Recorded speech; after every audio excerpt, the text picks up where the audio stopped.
Right. Again, good morning, good afternoon, or good evening, everybody, depending upon where you are. Welcome to our BIPS June 2025 lecture, The Amazing Technicolor Yusuf and Zulaykha, manuscript from Bukhara and the Sissinghurst collection with Jami Skip. We have a couple of slides that we'll start with, and then we'll get started, kind of introductory slides. First, to note, our next presentation in this series will be in September, so we're going to take a 2-month break on Fuljay, a Sasanian Persian fort on the Batina in Oman with Eve McDonald. Some notices about that we'll give up. We'll go out on time if you're on our list. If you're not on our list and want to get in touch with us, here are our various social media platforms and places to get in touch with us and stay in touch with what we are doing. Note that for those of you who are joining from outside the UK, the British Institute of Persian Studies is a UK-based charity, and therefore we are committed to being a charity in accordance with British law. And here is a PowerPoint which tells you something about this. We encourage protect inclusion, non-discrimination, and freedom of expression, and we encourage members, staff, and visitors to engage civilly in debate. But we infer that everybody's entitled to freedom of thought, conscience, and religion, to hold opinions without interference or disadvantage, and to freedom of speech and expression within the constraints of British law. But we will not engage in expression of political views about any country or religion. Ultimately, I, as the outreach director, am the arbiter of that. I ask that friends would use the Q&A function in Zoom to do questions and answers. And I, as the MC, as the host, will be the final arbiter of those questions. Sometimes I'll choose to expand on those. If there's problematic questions, I will go by them and do the best we can with that. But ultimately, I am the arbiter of that. Next slide. I think we are back to our main holding slide. And so may I introduce Jami, whom I've known for many, many years. She's going to give a lecture on recently conserved illustrated Persian manuscript relating to Vita, Sackville-West, and Harold Nicolson, located in Sissinghurst Castle here in the UK.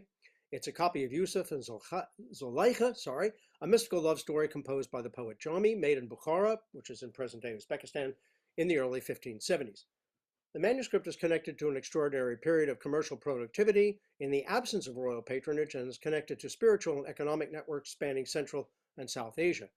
The manuscript may have journeyed from its original creation site in Central Asia, was dispatched to India for sale in the country in the late 16th century or early in the 17th century. Then perhaps it had a stint in Istanbul or Iran in the late 19th or early 20th centuries before being carried off to British soil by Vita, Sackville-West, and Harold Nicolson. Or Harold's father, Arthur Nicolson, Lord Carnock, was part of the British Legation in Tehran and may have acquired it there earlier. The Bukharan manuscript testifies to thriving trade crossing continents in the early modern period, as in our present age. Jami will speak from anywhere to 25, 30 minutes or possibly beyond, and then we will balance out with the Q&A. Again, for latecomers, please use the Q&A function in Zoom, and I will be the arbiter of these and relay them to the speaker. And we aim to finish about 6 or at the very least 6:05 here in the UK. And with that, Jami, I'm going to turn off my picture and video and audio, and off you go. The floor, metaphorically, is yours. The floor is mine. Well, thank you so very, very much, Andrew, for this nice invitation. And everybody, really, it's such a quite a crowd. And I'm assuming that you all have lovely weather where you are. So thank you for taking the time to support me in listening to my talk. In the 16th century, all the Eastern Islamic empires were mixtures of Turkish, Persian, Mongol, Muslim, Iranian, and Central Asian elements. The main dynasties of this region and time period were the Timurids, the Mughals, Safavids, Ottomans, and Abulkharids. And now this final dynasty is commonly referred to as the Shaybonid Uzbeks, and they were conveniently in power for the full duration, 1500 to 1599.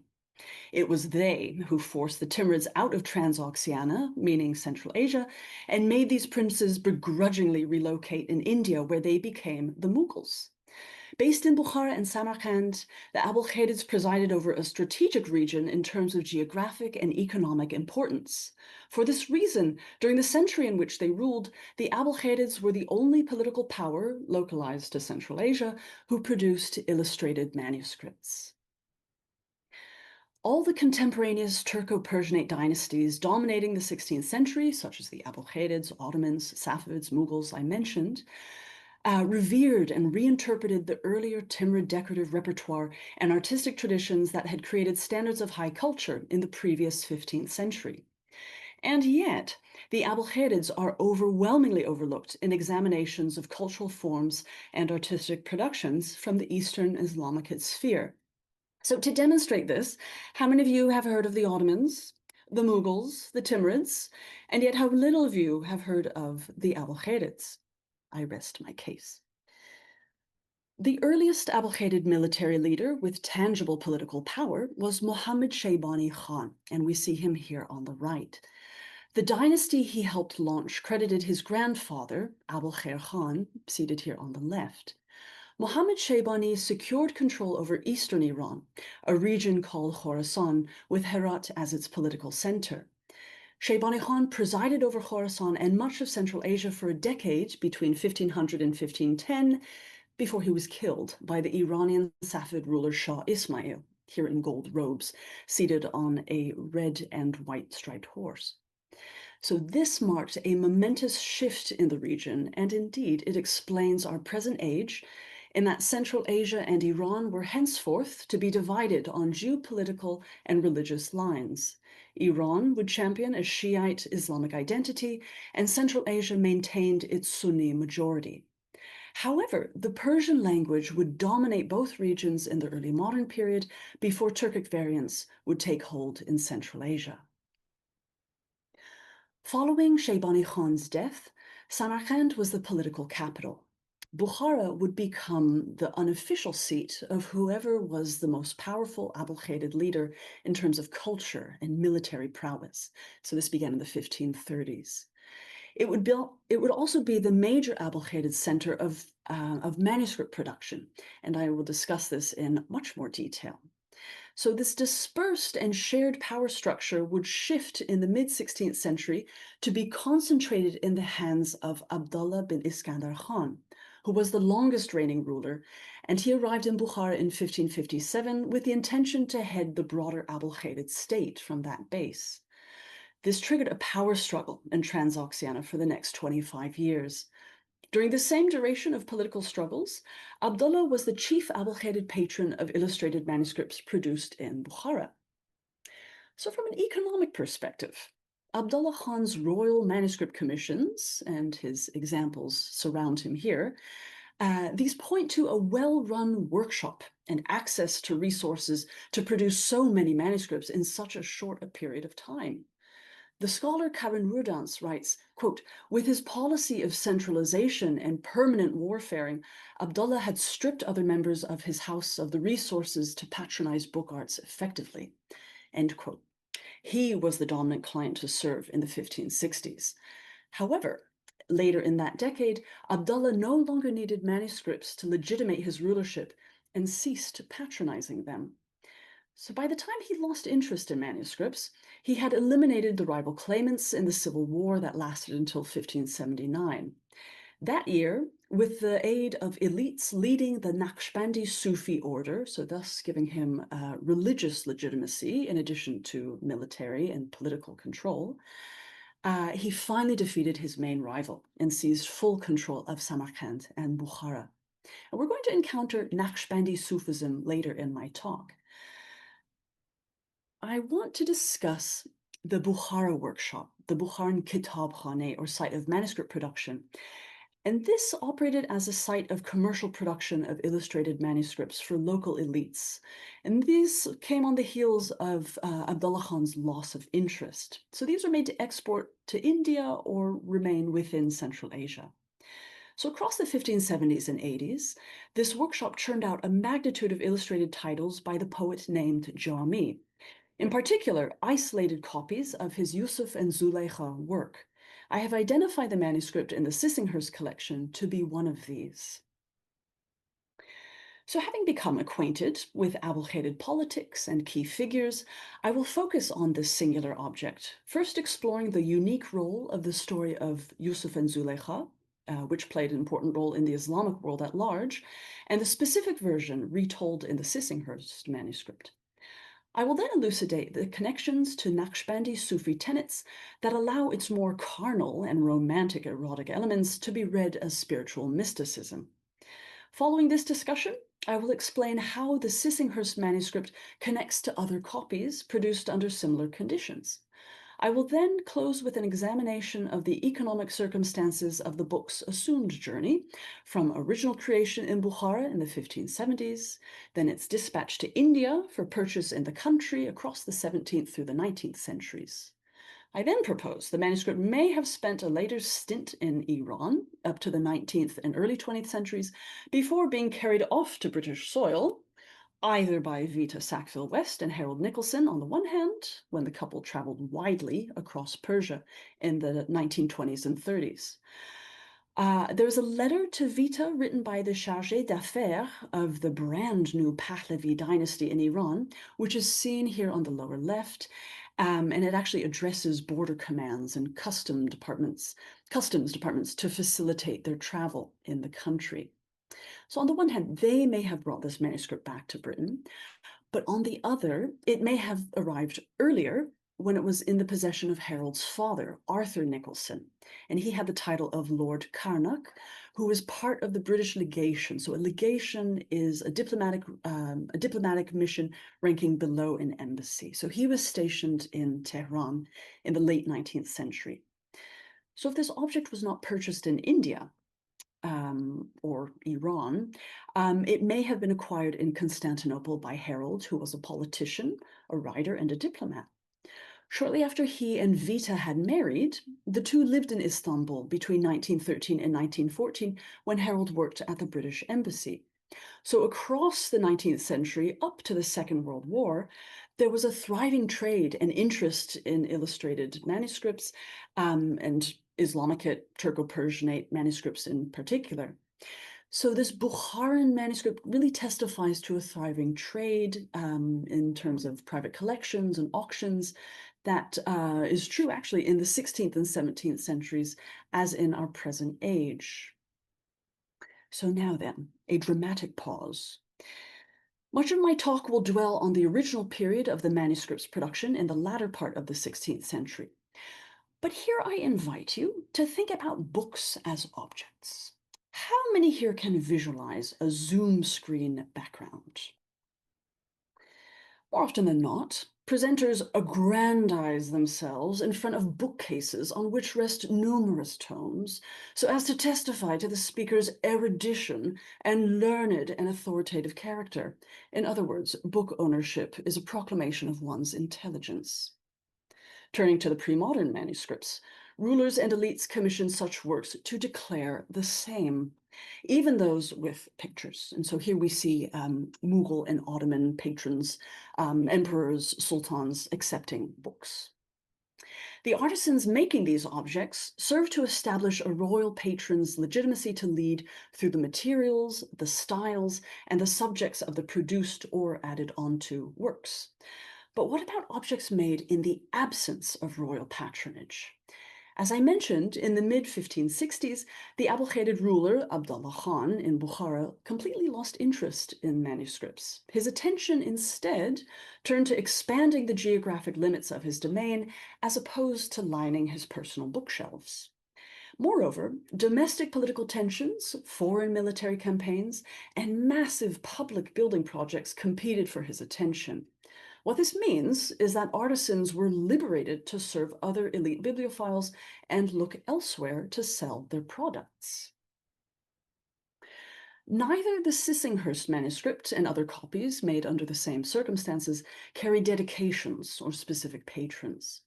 This makes me argue that they were made for markets in Central and South Asia in the last quarter of the 16th century. These products that I am going to examine embody a visual paradox. As illustrations become simplified, standardized, and deployed for commercial production, their decorated margins become increasingly intricate and ornate.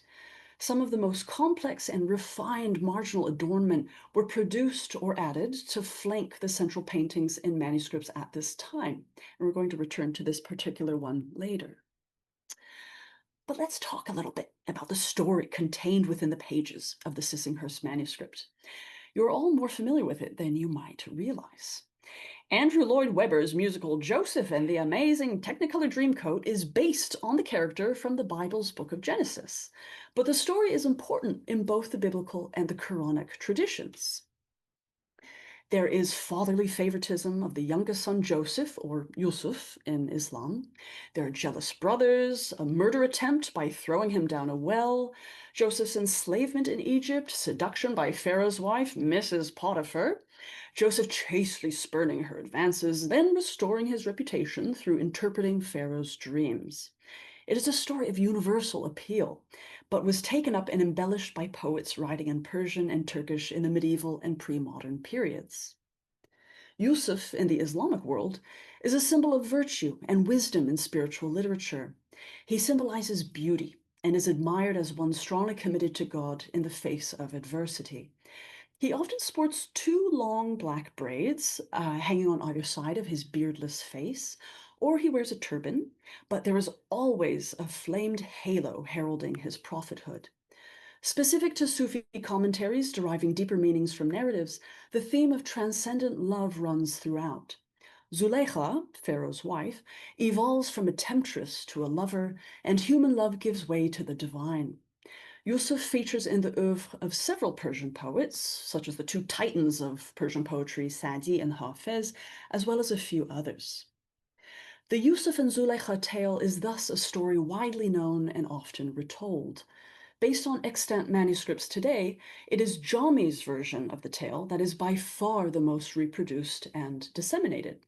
However, the illustration you see on the right that you've been looking at, which is among the finest of masterpieces in the Islamic tradition of book arts, this is actually taken from Sa'di's Bustan, so it's not from a Jami manuscript.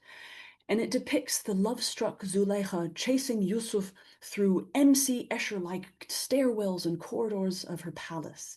It was prepared in the 1480s, made for Jami's patron, the Sultan Hussein Mirza Baykara, who was the Timurid ruler of Herat prior to when the Abulkhirids swept into the region at the start of the 16th century. Although the illustration to the manuscript does not adorn Jami's Yusuf and Zulaykha text, the elaborate architectural setting actually corresponds to passages from Jami's romance. So a few words on this author, Nur ad-Din Abdurrahman Jami. He was a late Timurid poet and is thought to be depicted here, seated on the right, so this individual in the middle, wearing brown. He was a Persian-speaking Sunni poet, belonged to the Naqshbandi Sufi order. In 1483, Jami composed his single continuous narrative, this Yusuf and Zulaykha, which is the most celebrated of his long poems, and it is written in Masnavi verse. So he really extends the story, as recounted in the Quran, to allow the protagonist to reach their eventual union, and that really is a nice change from all these unrequited, sad love stories. Jami developed images of earthly love to depict the spiritual passion of the seeker to God. He derived inspiration from the older poets Hafez and Nezami, and so Nezami here is thought to be depicted on the left in a blue shawl, and this is kind of an anachronistic gathering of the great Persian poets who lived in various eras. Jami wrote about his feeling that God was everywhere and inherent in everything.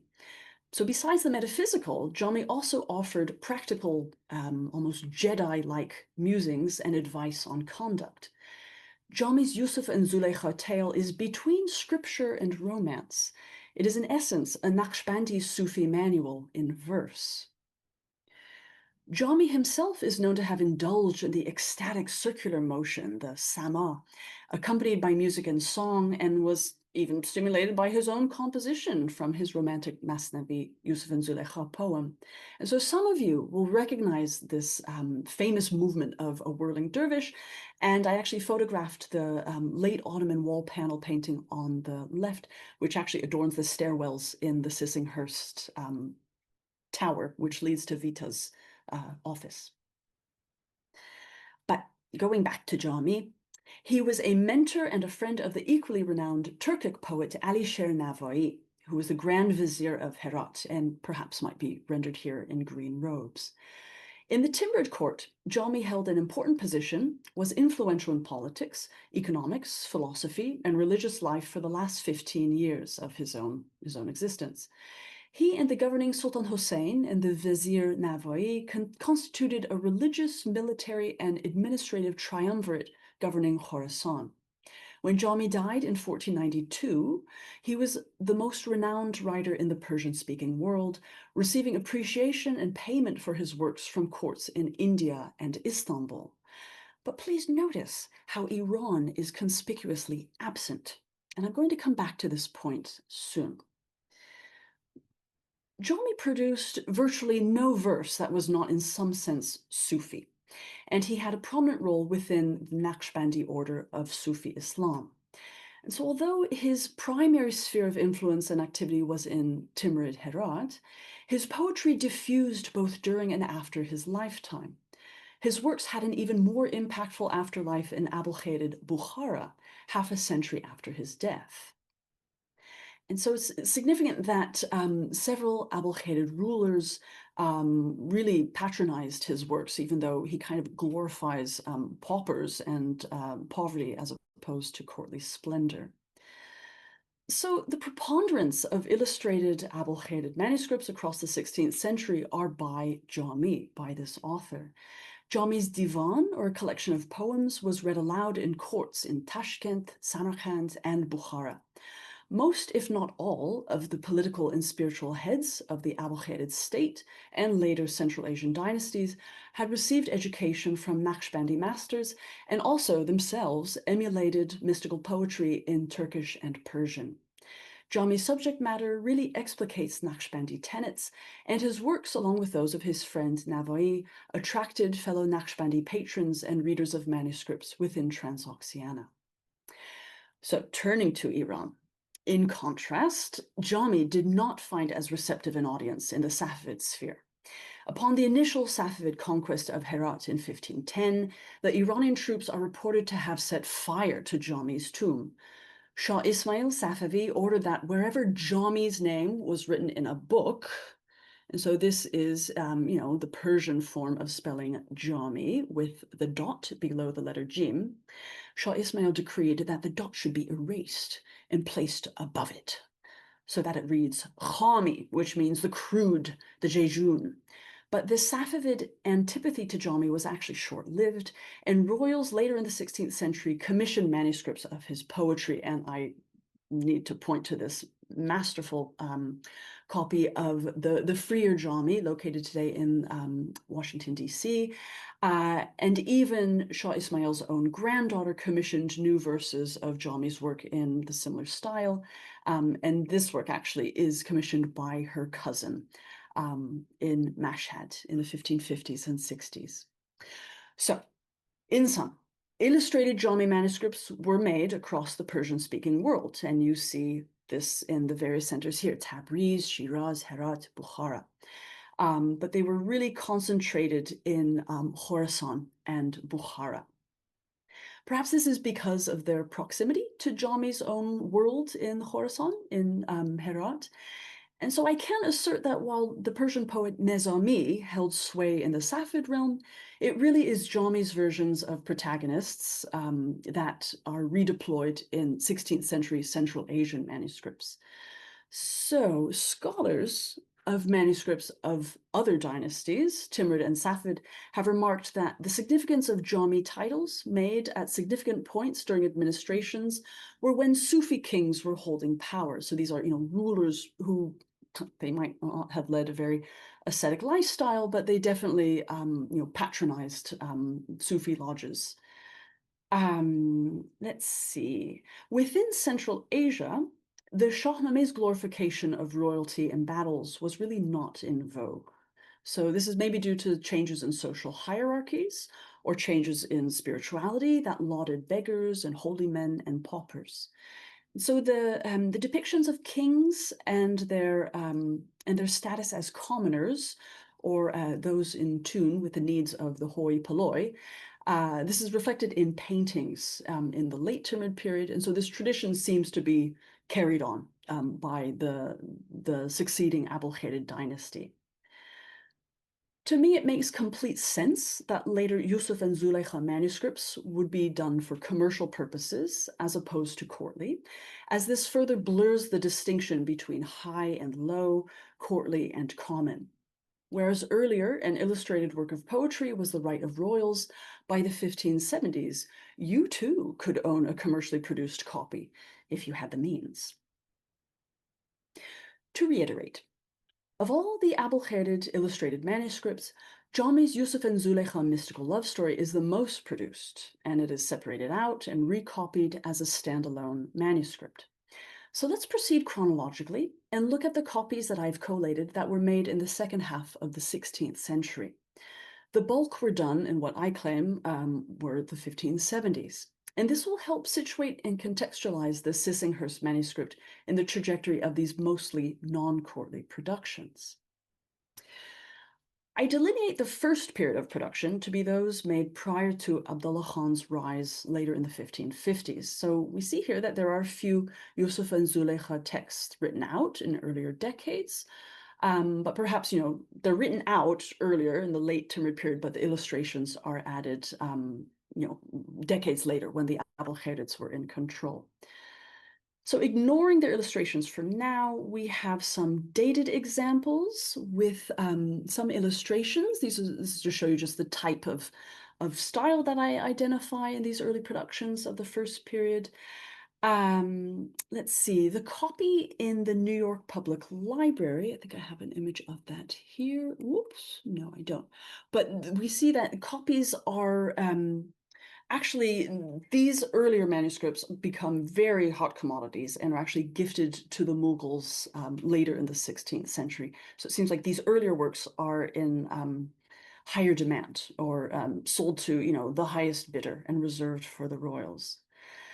So within these works, we see that only the illustration on the right is definitively dated, 1555. But we do have an instance where these other copies are in a similar style, and so these may be repurposed and inserted in later albums and compilations of illustrated materials. But again, turning to Abdullah Khan, when he arrived in Bukhara in 1557, there's a kind of a new style of painting that arises. And it's associated with the painter, also named Abdullah, and he was a finely skilled figure painter. And so the manuscripts produced under him have this distinctive style in that the characters have heads rendered in three-quarter view. They contain Picasso-like outer eyes that extend beyond the outline of the faces. And so you can really spot a manuscript produced for Abdullah Khan based on this feature. And so the styles or the manuscripts produced for Abdullah Khan are derived from late Timurid models, but we see that these models are kind of acting like stage sets. And costume characters repeat across paintings to various literary narratives. So the artists of the original Bukharan manuscripts are redeploying this material, but using it in new ways. And so the figures enter scenes and come into contact with other characters. So the skill, it's kind of a testament to the praiseworthiness of copying, of indebtedness to pre-existing traditions, but the artist's skill was manifested in how he, at least this is my interpretation of their repetition. So let's turn to the second period of Yusuf and Zulaykha manuscripts. In looking at these materials, it is apparent that the commercial manuscripts made in the 1560s through the early 1580s are really of the same caliber as those done for Abdullah Khan. So this is to say that they have these royal origins, but they then become expedited and simplified production takes over. So we have these securely dated specimens. These are dated manuscripts. We see here on the left, the earliest copy, 1563. This is for a certain Ni'matullah Khalifa, who was a Sufi dignitary and was actually Abdullah Khan's military commander. On the right, we have Abdullah's own Yusuf and Zulaykha manuscript produced for him. And then 1566, no named patron, or in 1568, which kind of tells me that, okay, these don't have an intended owner. These could be for purchase. As with these as well, so they have, similar scribes, similar illustrations, but again, kind of a quicker deployment. Much visual material is undated. Fortunately, these are, but I can ascribe the date of illustrations based on comparisons to these. And for that reason, let's just skip over that. For that reason, if we look at the Sissinghurst manuscript in the middle, which has no patron, no colophon, no date of textual completion or pictorial, I do place it to the early 1570s because it seems a bit simpler than the counterparts flanking it. What comes across is artisans solidifying a repertoire of set scenes with slight variations in the characters frequenting them. So I've yet to take precise measurements, but perhaps there could be some stenciling used. Since we see, I mean, the same redeployment of these scenes. Yusuf is in a well in the top row and in the bottom, and there's some variations across all of these, but very, very few. Or here, this kind of the ship scene, again, we can identify Yusuf based on his flamed halo and also these two braids. But notice how the Sissinghurst manuscript kind of modifies the scene. Or here, let's see. Again, these are just deployments of similar iconography, but turning to the Sissinghurst manuscript, here we have, well, Zulaykha's handmaidens, and they're so besotted and smitten by his beauty that they are distracted. They're cutting oranges, but mistakenly cut their fingers. Okay, but then finishing up with the Sissinghurst counterpart here. There are no cut fingers here, but we see Yusuf and Zulaykha enthroned together, as is also the case in other versions around it. So also we have, the marketplace scene. This is kind of less popularly deployed in the manuscripts, but it's in the Sissinghurst manuscript. Okay, let's just skip over these to get to some of the lovely margins. So before I leave this second period, I want you to look beyond the central illustrations, and this ties into a larger project of mine on decorated papers and marginal adornment in abulcated manuscripts. And I want to share a few thoughts on some of the beautiful decorated margins that surround some of the Yusuf and Zulaykha manuscripts, which really was an innovation at the time. So please admire these lovely colored papers. So we see the Sissinghurst manuscript has these adorned margins here. This is kind of a compilation, but you see the use of stenciling and illumination. This is a copy in the Baldwin Library of Jami's Yusuf and Zulaykha, which has just lovely, lovely paper cut and stenciled margins. Again, no colophon, but I would say that this is an early 1570s manuscript based on some of the illustrations, but we really have nothing like this with intricate paper cutouts pasted in. If we compare the Sissinghurst manuscript on the right with a copy in India, in Patna, in the Khodabakhsh library, it really seems like these palmette shapes and cartouches are really repeating across one manuscript to another. So it really seems like Bukhara in the 1570s is a site in which particular templates and patterns are being used to really increase the financial value of these objects, since these are intended to sell. So the margins are a means to really enhance the commercial value, and I'm going to touch on this in my final section. But let's just wrap up our discussion of specimens and interest in Yusuf and Zulaykha manuscripts across the century. So stepping out of the 1580s, when we see, more and more commercial copies, and finishing up our chronological overview, We see that there are fewer specimens here, and they actually evidence real extraordinary diversity of styles.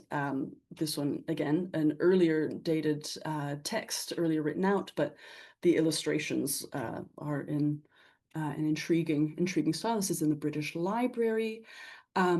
These copies are kind of evidencing a decline in complexity, and so we see that color and patterning are being used to substitute for compositional sophistication.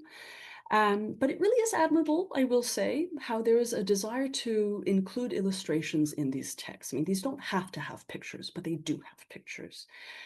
These really don't cohere as a group, in contrast to the 1570s and 1580s materials, which shows kind of a singular workshop, if you will, in Bukhara, churning these out. And so the lack of standardization by the time we get to the 1590s indicates that this commercial enterprise in Bukhara, which had earlier been so prolific, had really collapsed.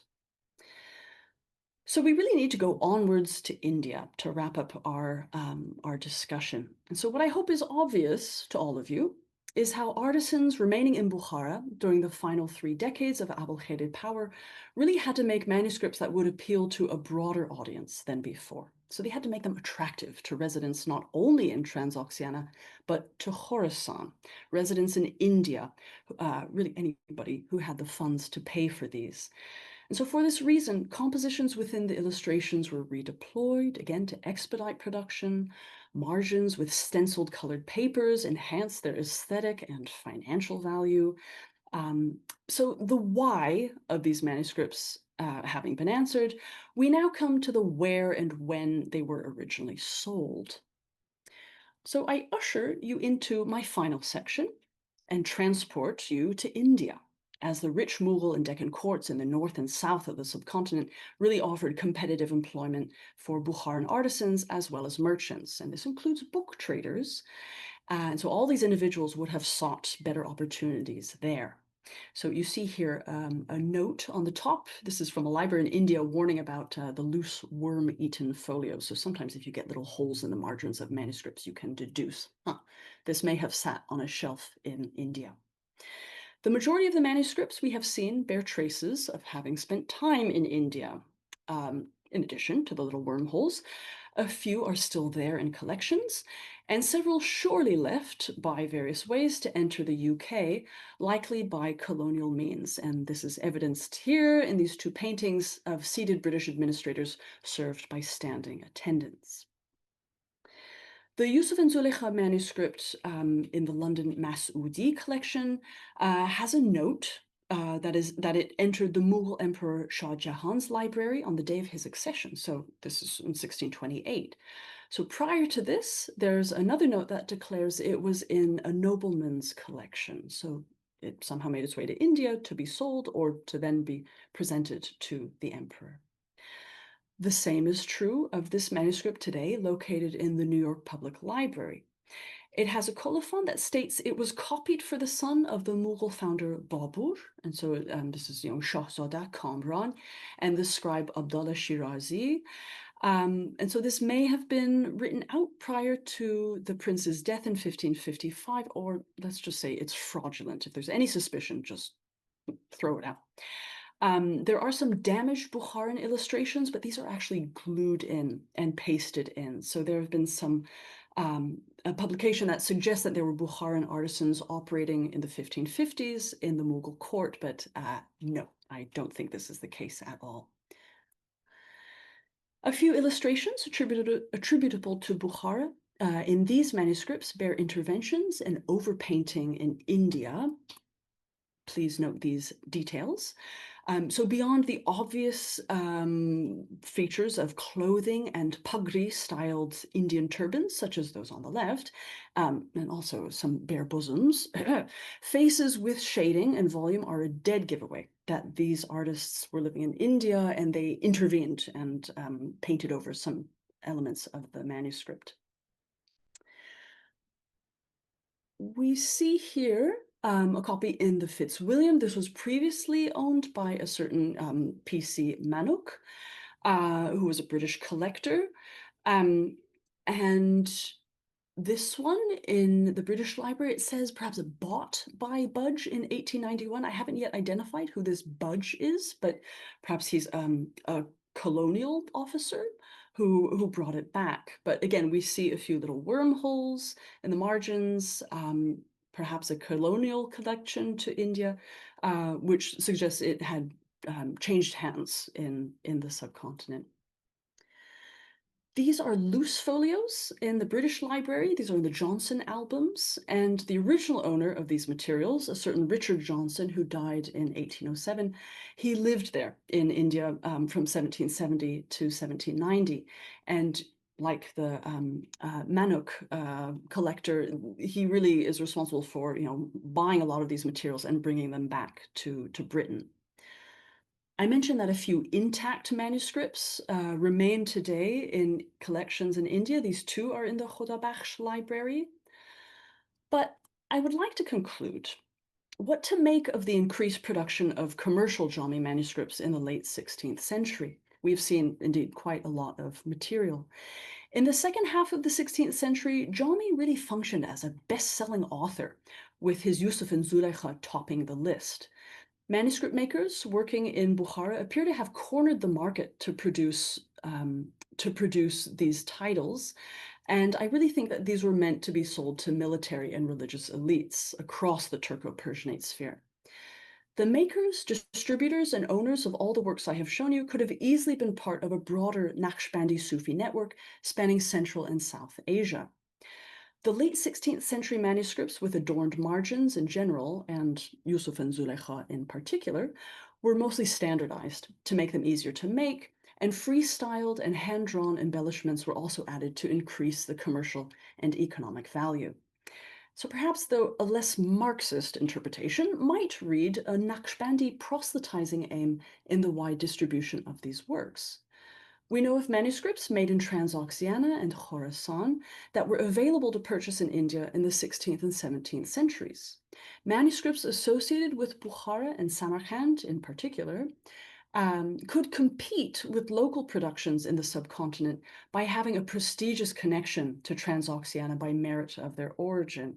And again, remember, Samarkand, Bukhara, Herat, these are all lands that, these are the ancestral lands of the Mughals. The Abukharids kicked out the Timurids and forced them south into India. So these were really precious objects to elite collectors in the Mughal sphere.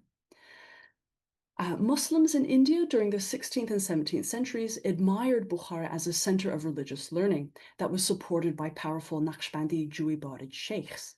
Central Asian artisans migrating to India would have benefited from the mystique of their origins and found patronage and assistance from a Naqshbandi Sufi network which extended across Central and South Asia, and this operated pretty independent of dynastic or political demarcations. Artisans could also have stayed in Bukhara and sold their productions from there to be sent back to India.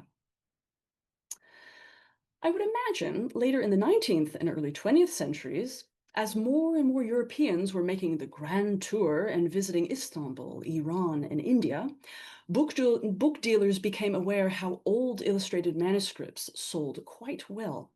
This could explain the ways that many copies that were previously held in India were transported a little westward to Persian and Turkish bazaars before happy buyers, such as Vita and Harold, who came to live in Sissinghurst, bought and brought them.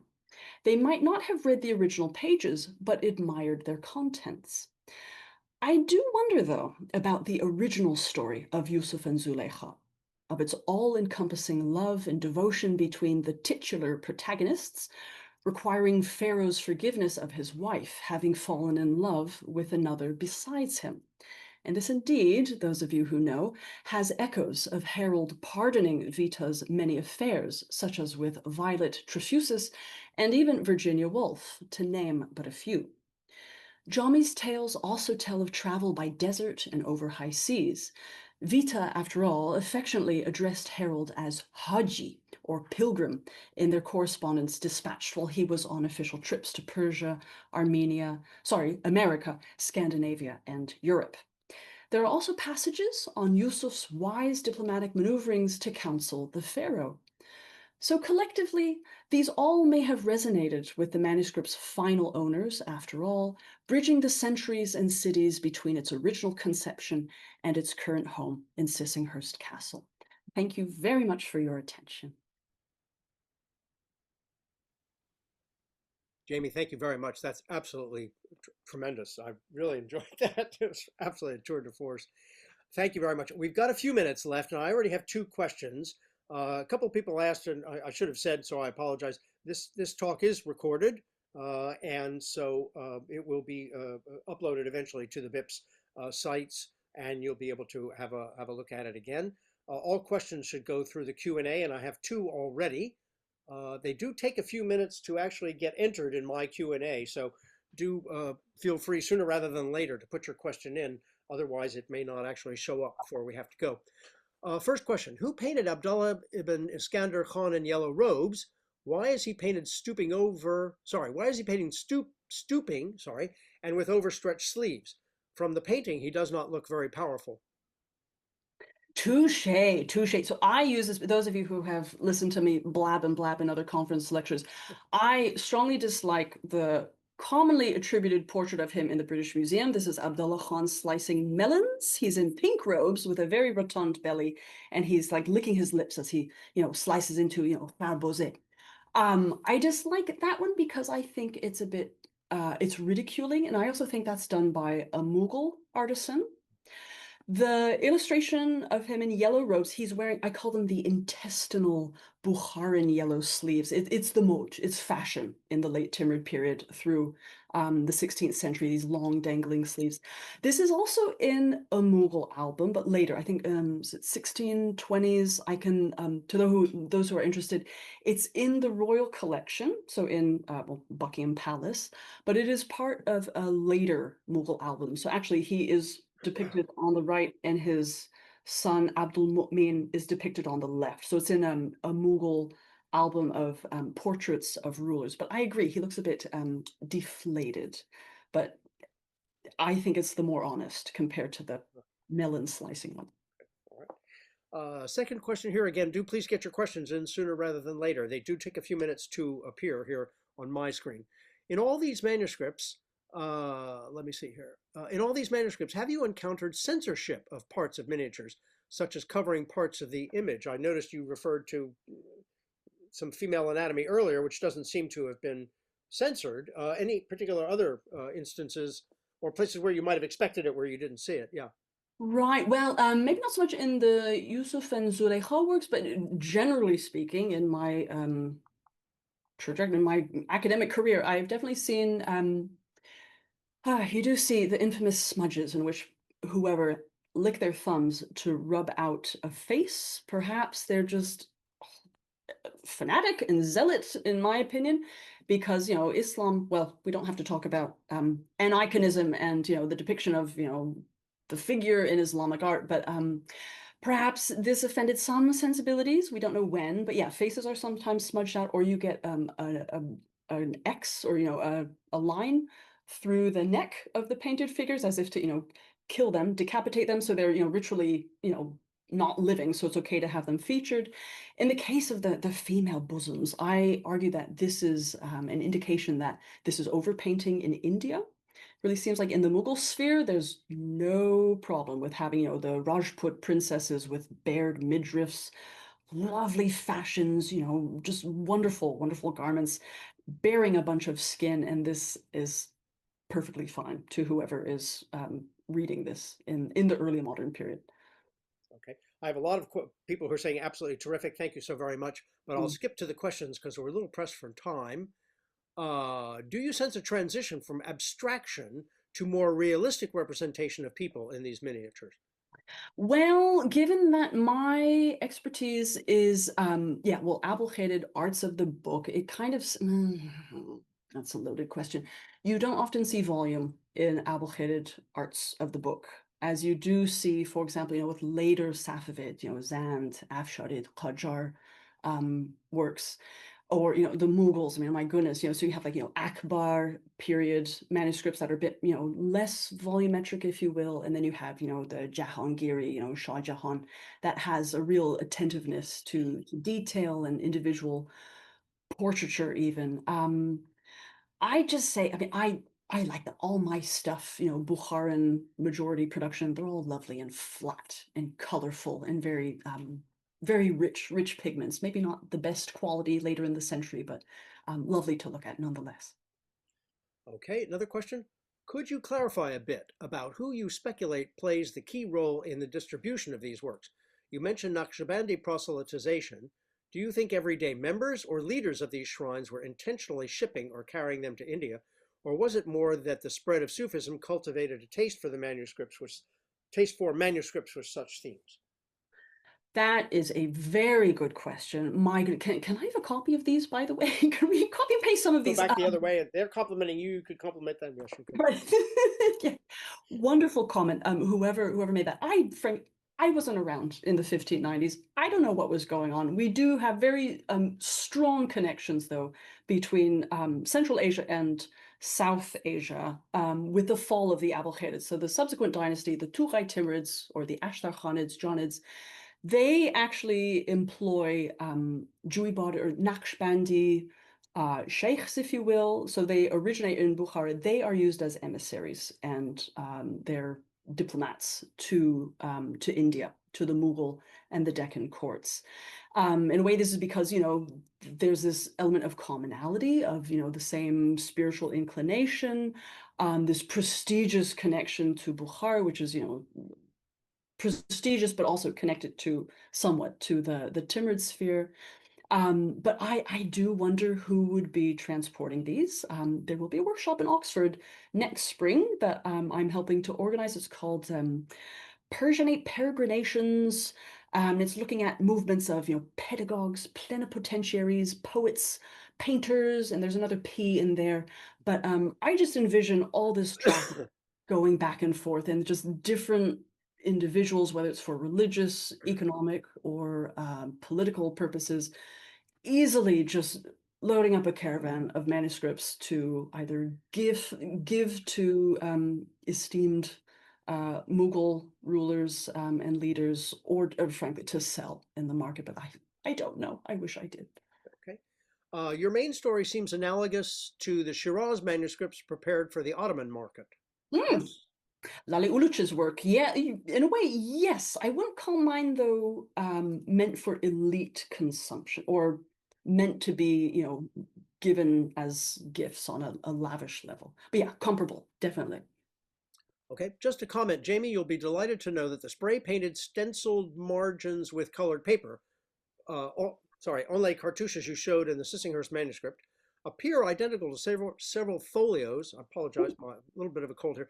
Several folios of Ryland's Persian manuscript number 31, an incomplete Yes. Guya, Chalgun, e.g., and then there's a website here. Would there be Guya. others that potentially match? And then from the same person to follow up, perhaps aspects of the Rylands illustrations also comport or prove helpful as they are not overpainted. Yes, I'm aware of the Ryland student. Yeah, the Guyo Chogan.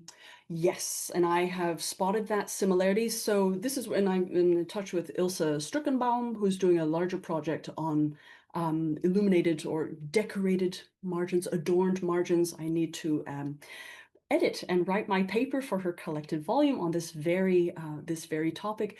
But it does indicate that, yeah, there's some common stenciling going on, specific or centered in Bukhara. These margins have been attributed, to the Safavid realm, the Ottoman realm, but I think some of these stencils, no, these are quintessential, distinctly Bukharan productions. So thank you. I have a feeling I know who said that. Another question, you mentioned facial features, eyes extending outside the face. I believe I've seen similar details in Seljuk images. Who came first? Seljuks, yeah, Seljuks are definitely much earlier. Talking like the Koshan, like Minai types of things. I mean, it's not unique to this 1560s Abdullah the artist, intended for works for Abdullah Khan. I just think it's an interesting element in many of these manuscripts, and I actually wonder. I mean, could this be the same artisan, or I think more likely because there are just so many works produced in like a span of 5 years, 10 years. It must have been just a workshop training technique. All right, still taking a couple more questions. Is there a particular reason these miniatures are referred to, sorry, as Persianate as opposed to Islamic or Islamicate? Well, that's a loaded topic. I guess if we're dealing with Yusuf and Zulaykha, because it is, a Quranic story, sure, you can use the term Islamicate, but I really bristle from calling the materials on which I focus, I bristle against calling them Islamic because more often than not, I mean, these are not religious subjects that are being depicted. You have Shahnameh iconography, or you have other, classic lovers and their exploits and trials and tribulations that are not in the Quran. All sorts of naughty things also being depicted in manuscripts that are definitely not halal, if you will. But I think this is a good point. I think if we're dealing with Jami, whom I claim, I mean, his works are like Sufi manuals, religious codes of conduct, how to obtain, union with God. Okay, if you want to call it Islamicate arts of the book, call it art, call it that. I don't have a problem with that. But be careful with other genres, other titles. But there's a question, just to pursue this on my own, is there a question of certain, might we say, Persianate styles that are distinctly from the region, shall we say, as opposed to, for example, further east or further west? You have some Indian, more Indian style. Now, that's necessarily not Persianate, but nevertheless, it's not within the original sort of Bukhara area. Right. Right. Well, I'd say, I mean, every center should be treated kind of not in isolation, look at it in tandem with other centers, but I think they do have a regional character. And so, Bukhara, 1560s, 1550s even onwards, has a real distinctive look to it. Shiraz, in the Safavid sphere, they have, that is a very distinctive look. And the expert could tell. Yeah, experts like me, of course. Yeah, exactly right. Right. And my many, many, many other friends and colleagues. Right. Right. Yes, yeah. Yeah. Okay. All right. That again, I'm not a specialist, but I found this very. There are some other comments here as to. I'll just cite one. What a fascinating and informative talk. Thank you, Jami, for sharing your expertise. Truly a wonderful lecture. No question. Just thanking Jami for a wonderful talk. I'm going to kind of wind down unless there's the last couple of questions, but I did have a question of my own, being interested but not an expert. I one of the earliest discussions for me that resonated in terms of art and architecture and such, and manuscript illustration and such, was Robert Hillenbrand's iconic, if we might say, iconography of the Shahnameh from way back in one of Charles Melville's, I believe it was Charles Melville's Safavid round tables, and talking about how this was a, words of one syllable, a diplomatic tool, as it were. And I wondered if there was anything, you were talking about a variety of different reasons that these might have been produced and how they were traded. Do you have any particular examples of where you think there might have been a diplomatic use or a political use of these that you might highlight, one or two in particular? Well, I mean, it is interesting. I mean, we don't have documented proof of one of these, late 16th century Bukharan Yusuf and Zulaykha manuscripts being, handed over, unlike, the Shahnameh for Shah Tahmasp, which, 1568, I think, presented to the Ottoman Sultan. We don't really have anything like that, but there are some inscriptions that, this book entered, the Imperial Library of, Shah Jahan. But there's not much more information beyond that. There's no evidence it did them any good, as it were, the sender and the recipient. He didn't turn around and send an army to save, I don't know. He could have. He could have, yeah. I mean, these things are useful in diplomacy. Oh, yeah, as valuable, precious objects. But yeah, but I would like to do a bit more research on that. Right. But yeah, but I think when you have some documentation of actual, figures having these in their collection, I mean, that is good enough. It will have to do, but the exact circumstances of how they entered, we don't know. Terrific. Okay. Well, let me thank you once again, Jami, for an absolutely fascinating talk. I think so, but people who know more about it than I also think this is absolutely terrific talk. May I wish everybody a good morning or a good afternoon or good evening.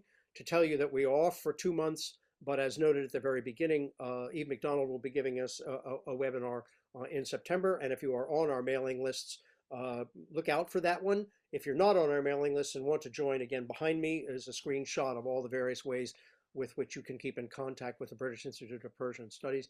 Jami, thank you so very much. May I wish everybody a decent summer as well as can be expected. And again, one last one, great talk with which I agree. Thank you all very much. Thank you And so much. goodbye from Edinburgh is where I am right now. Bye-bye now. Thank you.